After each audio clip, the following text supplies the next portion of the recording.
Hey everyone, this is Chris. Welcome back to the channel, and this is your daily Uncut news. So I want to talk a bit about China to begin, because the question is, are they going to crash the market, and are they going to crash the world economy? And this is a real thing, and it's funny because none of us know how deep this problem is. It really started with Evergrande that popped up last summer, I want to say.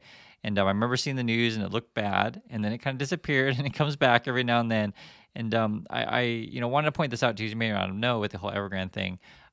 Their headquarters was seized by the lenders back on September 8th, so that was a few weeks ago. It wasn't, massive headlines here because we're dealing with the Russia stuff, and obviously we're dealing with the UK stuff. But I don't think this is something that we can sleep on because it may go pretty deep. No one knows for sure, right? And basically, if you don't understand the Evergrande thing, it's there's a real estate company. They promised to build people houses. They took deposits, right? And then they sort of reused that money to build even more houses, but nothing was ever finished. So they have all these half finished buildings essentially.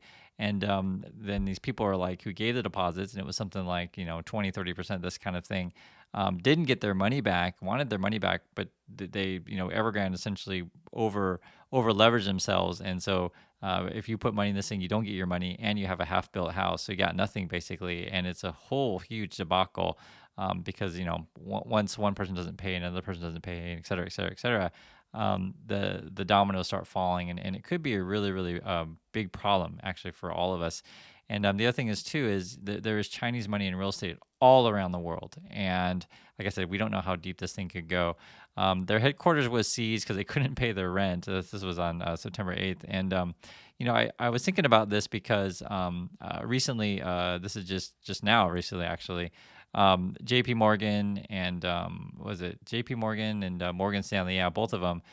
They both cut Alibaba's price target, and it's interesting because they've been kind of pumping this stuff up for a while. And the one thing that I've always been leery about these things, and I've told you guys about these things before, is I'm nervous about the Chinese government, and I'm also nervous about their books, and I'm also nervous about whether or not China's growing anymore. Because I keep telling you guys, I think it's going to be India and Vietnam moving forward.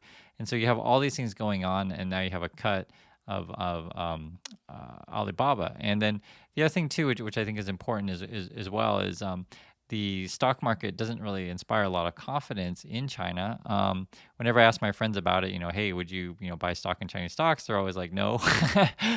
They don't even think about it. They're just like, no. The people don't really trust it that much. And it's not just my friends. I mean, it's the market itself. They had IPOs, which I've talked about as well. Recently, they had that one car IPO, and it went down like 30%, 30% in the first day. And there's just not a lot of confidence in the market. Now, theoretically, right, you can see here it's dropped. Hong Kong stocks are dropped to lowest since 2008, which is kind of crazy, actually, if you think about it, because, you would like to think that stocks go up, right? But in the case of Chinese equities, not necessarily. And it's a real risky game because essentially the government can just shut down operations of any company at any time. And in my opinion, what we've seen, what they've been doing, this past year in President Xi, I think it's uninvestable. Now, I totally get it, guys. I totally get it. When everyone's running away, the idea is, hey, I'm going to run in. But I feel like something like this is different than, say, that with American equities, right? So, for example, let's say everybody hates Meta Facebook, right? For example, and the stock keeps going down. If someone's like, hey, I'm going to totally buy that stuff up, it's a risky bet, right? But at least most likely the company's not completely fail, or that the government's not going to just like take over Facebook or whatever, right? Probably not. Whereas something like in any Chinese company, just the risk is much, much higher. And the same thing I would say as well is like, theoretically now is the time to buy like all of the Russian companies and Russian stocks, etc. But I'm sure you guys get it, right? It's extremely risky. So I just wanted to, really emphasize sort of, one is my local friends don't really trust it, and also to the market obviously doesn't trust it as well. And so, you got to weigh what's appropriate for you. But I also want to put this out there because there's a lot of people out there that pump up the Chinese stocks. And I don't know if they're paid to pump these things or what. I don't know. And it's strange to me because these people are not Chinese, don't speak Chinese, never been there, and don't know much about what they're talking about. And that's why I want to try to emphasize this kind of stuff with you guys. Now, to be fair to Alibaba, Apple got a downgrade recently as well. And this was essentially by Bank of America. But, this is something that we've seen before because in terms of like tech is not something you want to be in a downturn, and with a rising interest rate environment going into recession. People may not be wanting to buy a bunch of iPhones, right? And also, too, with the China slowdown and also with the changes in global currency, it certainly affects companies like Apple, right? Chinese people may not be buying so many Apple iPhones. That's a real thing.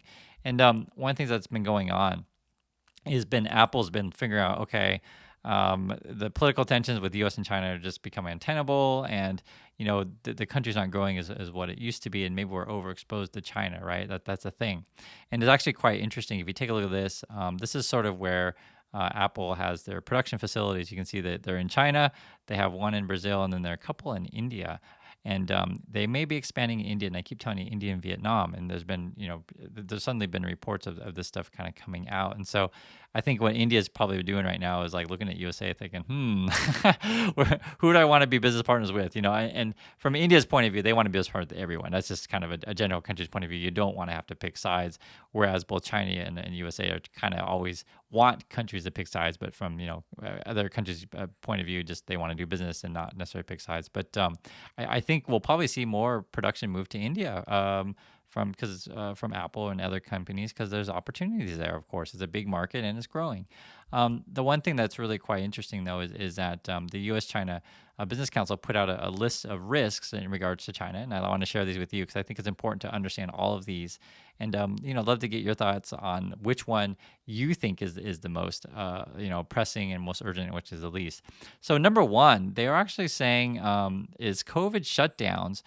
Basically, when factories are closed, you can't have any productions of anything, right? You guys understand that? Or when everything's shut down, no one can go out and buy anything. It just basically shuts down everything. And so that's been the number one problem this year. Then you also have U.S.-China relations is number two. See, the problem is the COVID thing may disappear eventually, right? But U.S.-China relation problems are probably going to persist for a little while. I don't see that disappearing because you have the Russia issue to where China's supporting Russia, and you also have the Taiwan issue, right? Number three, COVID travel restrictions. So it's hard to do business. Like, for example, I saw a thing recently where they were talking about opening up Hong Kong, and like the flights from LA to Hong Kong were like $13,000. And I was like, dang, because there's a high demand for that kind of thing. But, the other thing is too, is it's hard to attract business back if you can't even go there, even if you wanted to, right? Number four, another risk is data and personal info and cybersecurity, right? This is a thing we've seen with chips, the Huawei chips and other things where like the government is saying, hey, we don't want to have Chinese chips and iPhones, this and this nature. Cost increase. So this could be any number of things. It could be your shipping increase. It could also be your wage increases. So the workers are starting to get paid more in China. So this is where Americans are like, you know what? Workers are cheaper in India. Workers are cheaper in Vietnam. Workers are cheaper in Africa if they ever decide to go there. That is a real thing. It's something that I've been hearing about the last few years where the workers in China aren't as cheap as they used to be. And that's one of the reasons why companies would go in the first place. One is obviously the market is big and growing, but two, things are cheap.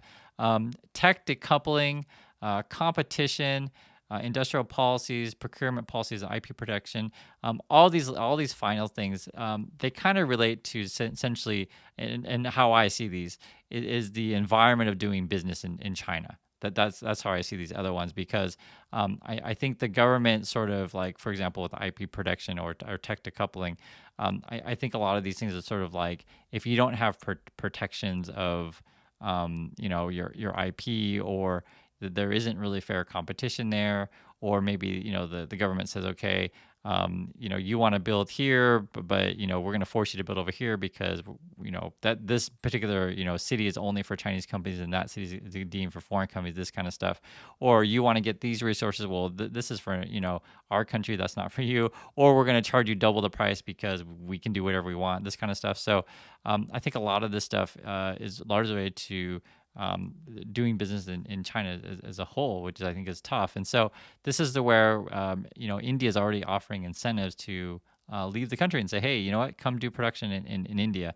And I think this is something where this may have a large effect on how the Chinese companies perform going forward. Again, slowing economy, lower birth weights, and things of this nature. One thing too is it's happening, and I mentioned this, and I just want to reiterate again in case for those of you who haven't seen my other videos, but those of you have, hey, it's worth hearing again. The basic gist is that the U.S. Government is concerned about any sort of Chinese company that is listed on the U.S. market. We want full transparency of the accounting. China doesn't want to give it, basically. And so, we said, hey, okay, fine, we'll send our auditors to Beijing, Shanghai, Shenzhen, and wherever your companies are, we'll send them there. And China's like, no, we're going to meet at a neutral site in Hong Kong. So you can already see this is all BS. And so we're not going to company's headquarters. We're meeting in neutral site in Hong Kong. And then that's going on right now. And in fact, what's really interesting about this is both U.S. Regulators and Chinese regulators essentially are in the room, plus the third-party accounting people, be it Deloitte, be it Pricewaterhouse, be it KPMG, essentially the big accounting firms. And so a lot of this is a BS, and the way they've described it is like you have a couple different teams, and one team's probably the Chinese team, gives the Americans something, and before they do that, they have this meeting of like, okay, what can we give them, what we can't give them. The Americans look at it like, okay, is this everything? Should we ask for more, et cetera? It's a whole mess, and it takes a long time. It's very slow, and then the regulators are overseeing everything. My understanding so far is that on the Chinese side, they've redacted names, addresses, and salaries, which are really important because the Americans, we want to know which politicians connected to which companies, I should say, and they essentially want to keep that private because that is very, very sensitive material, very, very sensitive. It's the same way here in USA. If a politician is getting kickbacks from a company, that said politician doesn't want that leaked out. But in China, this is a real serious thing. The other thing too that's going on is really interesting. This came out recently. This was I mean, it was just like I said, there's so many headlines that these don't make it all the time. But I want you guys to understand this process. Basically, Deloitte in China is under investigation at SEC, and it turns out that like all these violations since 2019, basically they're just the books are cooked. The third party, even Deloitte's supposed to be like a third party, come in and check the books and stuff like that. They're just letting the companies do it themselves. And this is regards to companies that are U.S. working in China or Chinese companies in China. You can't trust the books of any of these things. So it's kind of ridiculous because basically Deloitte will just pay a fine. And then the SEC's okay, fine, and then just move on, and then just pay a fine again, and fine, move on. But maybe this time they're serious about enforcing it. That's the problem of doing business with China. It goes back to that list I showed you before. A lot of it has to do with like basically business conditions where you're in an environment. If you want to do there, you have to tolerate a certain level of corruption. I worked in China. I can just tell you how it is. It's kind of like, and it happens in Korea as well. It's just part of the world of like, hey, if you want to, raise or you want to work at a certain company, or you want a letter of recommendation or whatever, you give someone a gift card or you give someone just cash if you want to do that.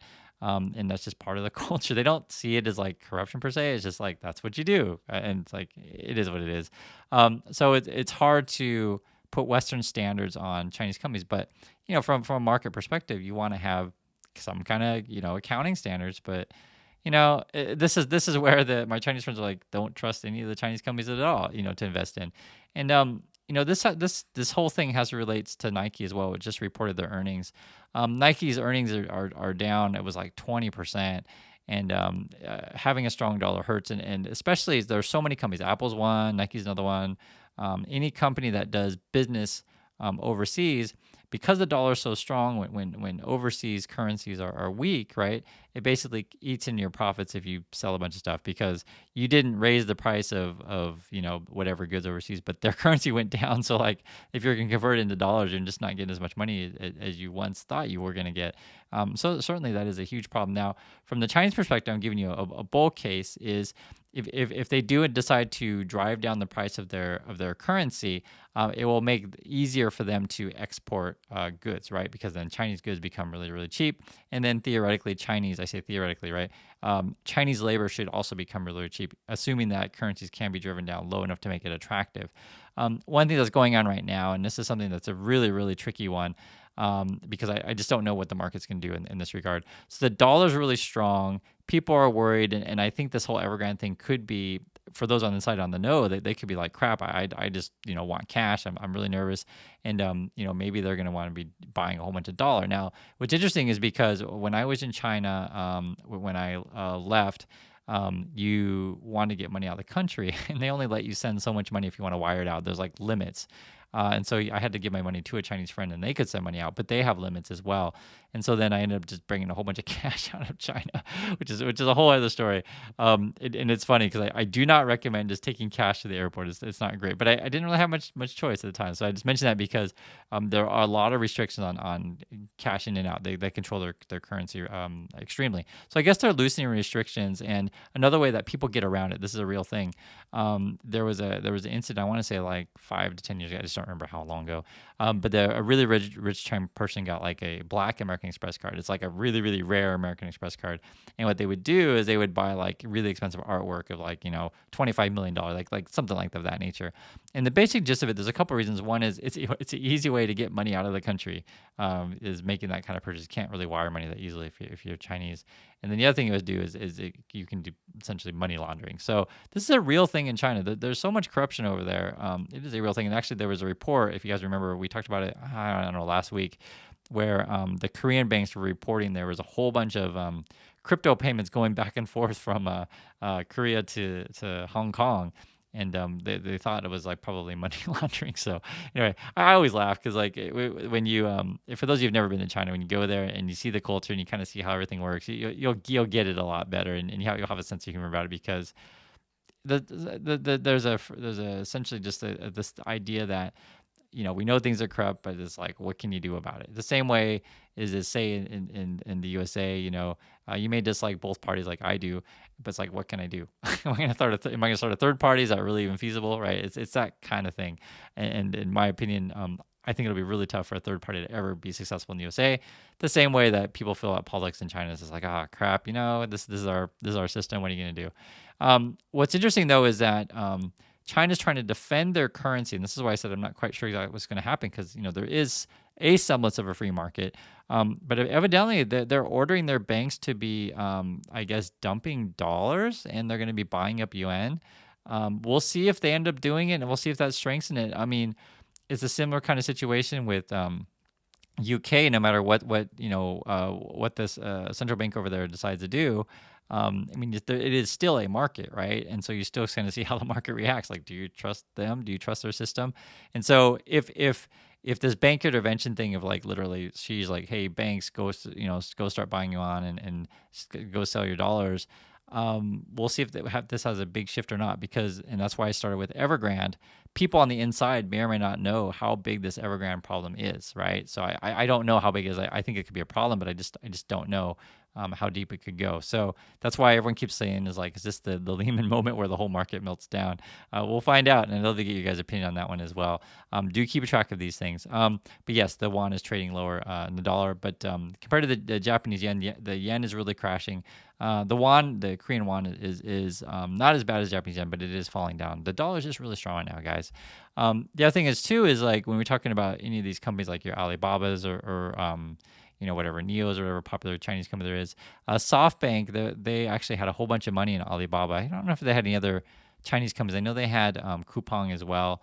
I just don't remember if they had any other like big name Chinese companies, but they're struggling as well. They're firing like 30% of their staff. So the money is flowing out of China, and it's a scary situation if you're in Asia and you have a bunch of money in this stuff, because I think the house of cards could fall down any moment.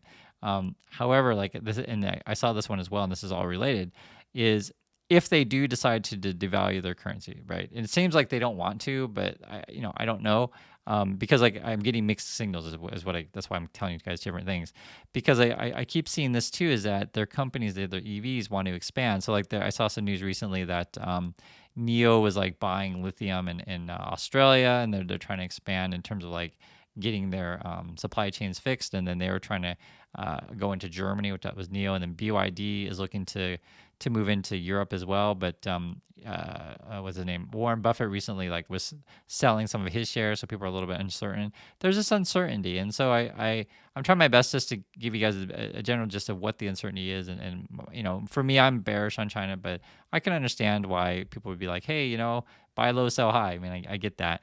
But for me, the risk is not worth it. That's just my opinion.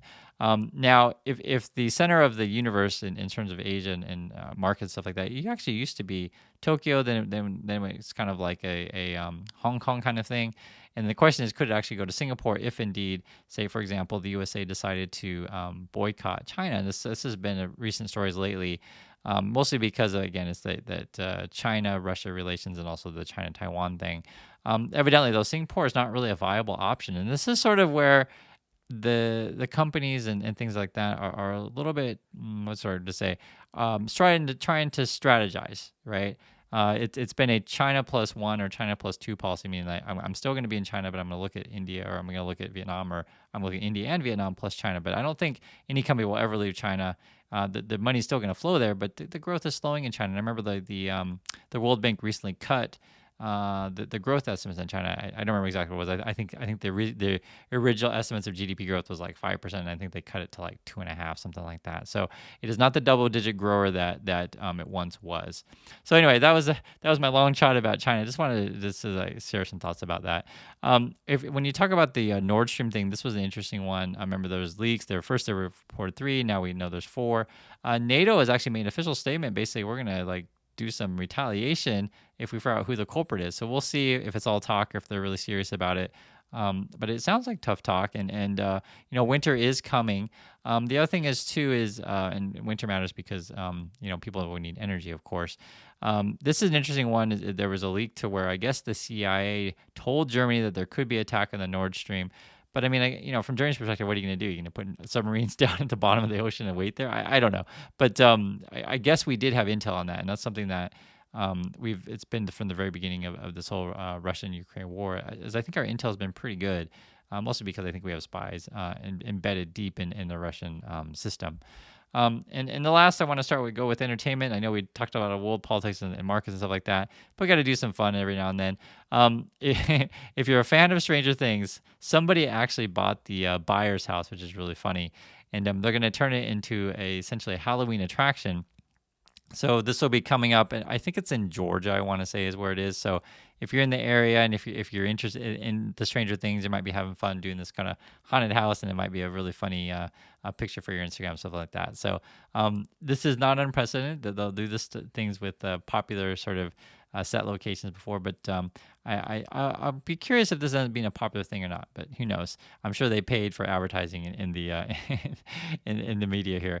Also, too, I was actually surprised to see this. Trevor Noah is quitting the Daily Show.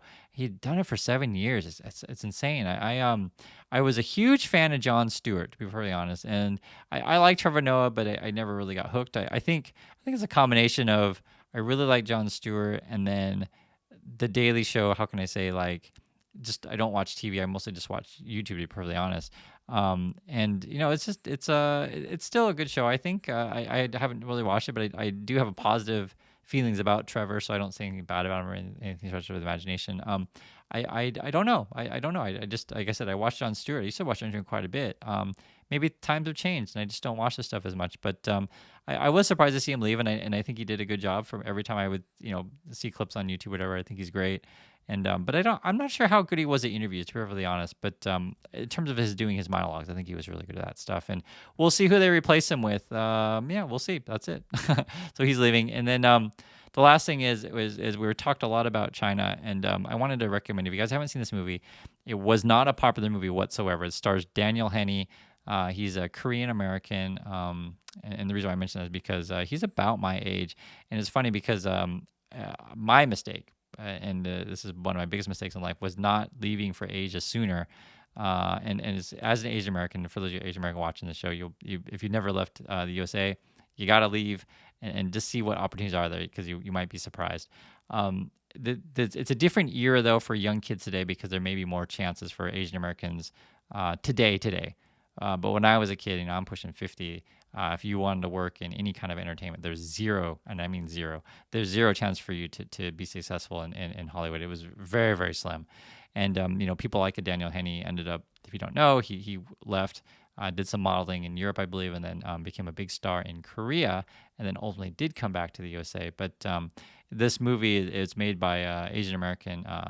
They were at Stanford, I believe, and then they cast Daniel Henney.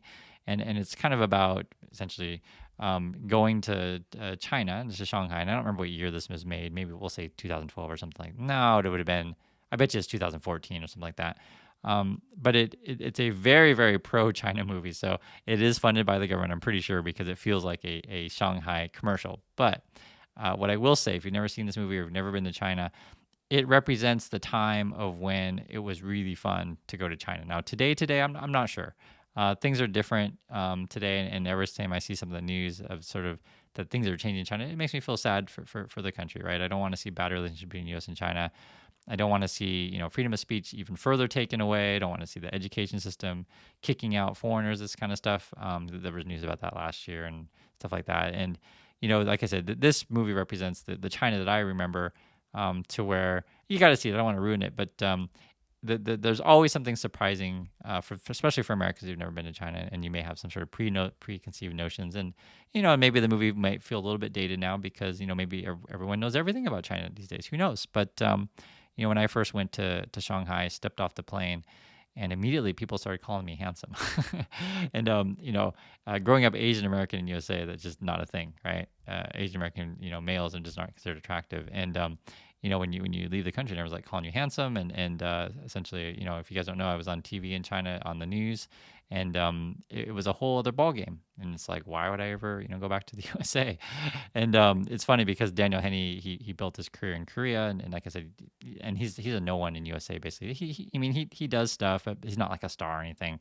But he's a big star in Korea, and I think this movie just sort of captures that world of business opportunities in China. So if you're curious about this kind of stuff, if you're curious what it's like to do, and it's a comedy and it's silly and there are some problems with the script, but like I said, overall it captures sort of a very pro-China mood. And Bill Paxton's in it. If you guys know him, he's the guy, the game over guy from Aliens, and he's also in Titanic. And then the dude from Ferris Bueller who played Ferris Bueller's friend. I can't remember the dude's name, but Cameron, whatever the actor's name is. But anyway, so everyone, I do appreciate y'all watching. Hopefully this is fun and entertaining you guys. And this has been your daily Uncut News.